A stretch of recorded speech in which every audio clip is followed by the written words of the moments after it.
Welcome back, friends, to Max Q Barbecue Workhorse 1957 Fire Management Series number 9. Today we're going to be cooking our pastrami's that we've been preparing over the last 10 days. And for our fire management today, we're going to use a different technique. We're going to use our fire basket, which we purchased, our Big Daddy fire basket, and we're going to attempt to use that to cook our briskets. So we're going to be building a charcoal bed, putting our splits in here, and we're going to be running our fire with a high draft, something we haven't done in the last couple episodes, but we're going to be running with a lot more airflow through the pit and controlling it with the size of the fire. So this will be an interesting experiment for our new fire management series video today. So without further ado, we're going to go ahead and get started. It's about 34 degrees outside. The time is 7:30 a.m. So we need to get this fire started and have those briskets on by 8 a.m. See you back in a little bit. We're going to start our fire in our traditional way. We have our leftover packing paper, which we've put under our char griller fire charcoal basket. We've loaded it up with our lump charcoal. We got our little propane torch here. We're going to go ahead and use to get the fire started. Get some gas flowing there. Got the fire started. Use that to ignite our paper and get our fire going underneath our charcoal. That's all it takes. About 15 minutes, that charcoal stack will be fully engulfed. Welcome back, friends. As you can see from our clock over here, it is now about 7 minutes till 8 a.m. Our chimney is fully engulfed in flames. What we're going to do here, we're going to lift our chimney out and hold it aside. And we're going to swap in our basket over here. Our Big Daddy fire basket.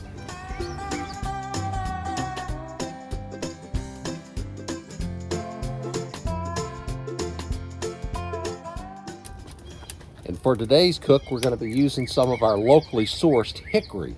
Remember how I cut down some of those splits and I had little short pieces left over?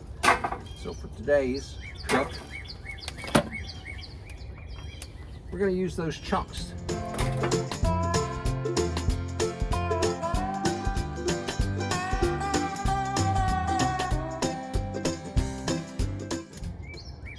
Look how fast those things caught on.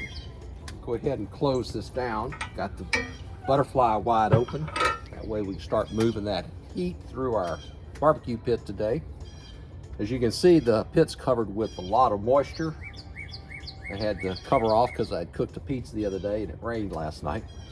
But now we're going to start warming things up. So I'm going to open it up. I'm going to leave these out. Got the stack damper wide open.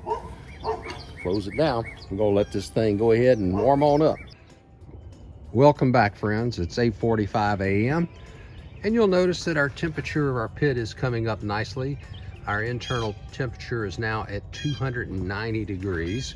I want to show you this. Our grate level analog thermometer is at 225 degrees.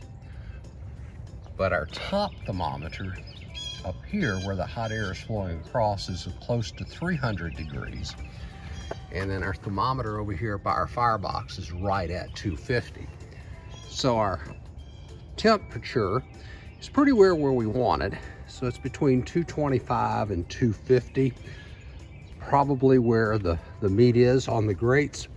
And our fire, I've got our damper, our stack damper closed down about halfway. And I've got our butterflies about halfway, a little more than halfway, about 2/3 closed. So there you have it. Just wanted to give you a little update on the fire. Another update, friends. It's 9:54. Our temperatures are starting to stabilize now. Over here by the firebox, we're looking at about 210. Up top, we're at 225. And over here on the stack side, it's 175. However, at the grate level, it's 220. actually want to go a little bit lower and hold it a little bit lower right now. We've got our stack here about halfway open. I may go ahead and increase our butterfly a little bit, give it about half, open up a little more air, and throw a couple more chunks on the fire basket. Got the fire box open. We're just going to drop a couple of more chunks of hickory on there. And I got the damper at about halfway open now. So this will probably raise our temperature a little bit, but it'll also keep our fire going. Welcome back, friends. As you can see, it's 9:45 and our pit temperature has started to drop. So it's time to check on our fire. And it looks pretty good there. We've got some good coals going. We're gonna break those down and spread those out.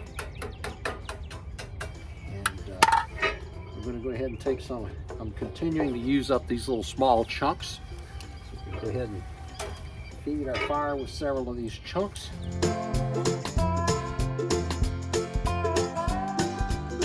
And get our fire going. Welcome back. It's 10:45 and our temperatures are starting to fall a good bit. So it's time to tend to our fire. Looks like we still have some pretty good pieces of wood there. Need to rotate them around so that they'll ignite better. And then we'll add some more wood to the fire.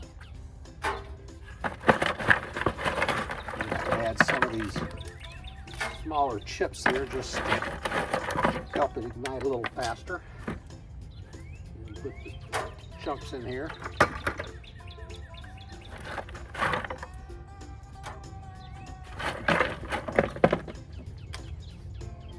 And put a regular split in there as well. I'm going to leave that open for just a second till it catches on fire. Let that white acrid smoke out.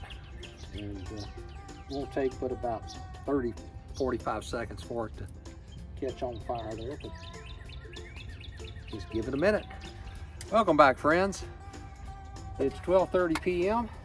and our temperatures are starting to fall, so it's time to feed the fire a little bit. Opening up our box here, break down our coals a little bit. Also get some of that ash to work its way down through the coal bed there. And to get it started, I'm going to use a little more of this smaller stuff just to kind of get it going. And then we'll put some couple splits on there. Wanted to use all those scraps up anyway. Now we can put a couple of splits on there.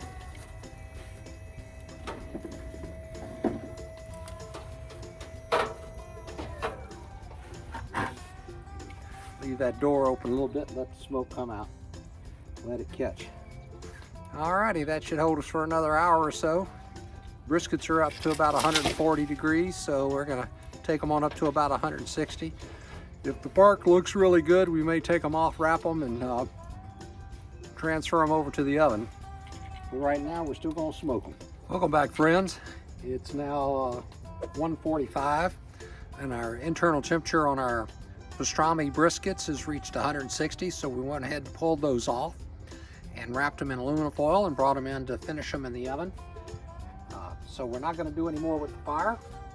As you can see, we still have pretty good coal bed going there. I'm just gonna let this burn out and cool off. And we're done for the day. Thank you for watching. Hope you enjoyed it. My thoughts on the basket is that it's a little different than working with the splits on the base of the fire chamber, but certainly works well. And you can use chunks of wood rather than splits, and you don't really try to manage the airflow across the fire at all. You just let it burn and put the wood on it and control everything with your dampers and butterflies. Not too much different than working off the base of the fire chamber, but just a little bit different. Some people would say it's a little easier because you don't have to worry about trying to manage your air across the splits. Other than that, it worked well. So thanks for watching. Hope you enjoyed it.